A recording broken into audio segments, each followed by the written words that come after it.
Najua unatamani kuona mabadiliko katika maisha yako na unatamani kuona mabadiliko katika mahusiano yako.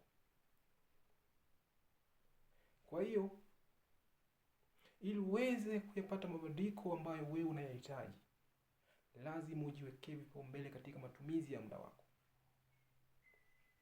Kumbuka, watu waliofanikiwa hutumia lisali moja kila siku kuhakikisha wanawekeza katika taarifa na maarifa kutosha juu ya kitu ambacho wao wanakifanya kila siku.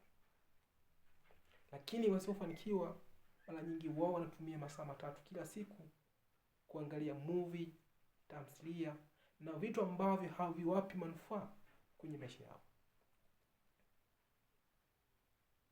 Kwa hiyo, kama hujali namna kutumia muda wako vizuri, huwezi kufika mbali sana. Ndio maana leo una muda mwingi mpaka hujui ufanye nini. Lakini kumbuka, kuna watu wana mambo mengi mpaka wanaona muda hautoshi. Kwa hiyo hakikisha unajali muda wako. Tumia muda wako vizuri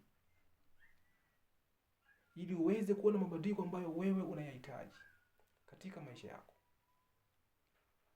Kipaumbele cha pili ambacho unapaswa ukifanya ili uweze kuona mabadiliko katika maisha yako, hakikisha unajiwekea vipaumbele katika matumizi ya fedha yako. Kumbuka, watu waliofanikiwa wanawekeza fedha yao kwenye vitu vinavyowapa manufaa ya muda mrefu. Lakini wasiofanikiwa mara nyingi wanawekeza fedha yao kwenye vitu vinavyowapa manufaa ya muda mfupi.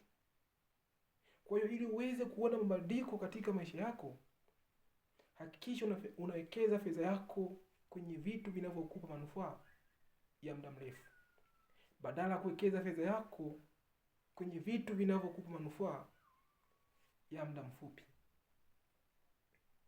Kumbuka, mafanikio yako ndiyo furaha yako. Asanteni sana kwa kunisikiliza, na Mungu awabariki.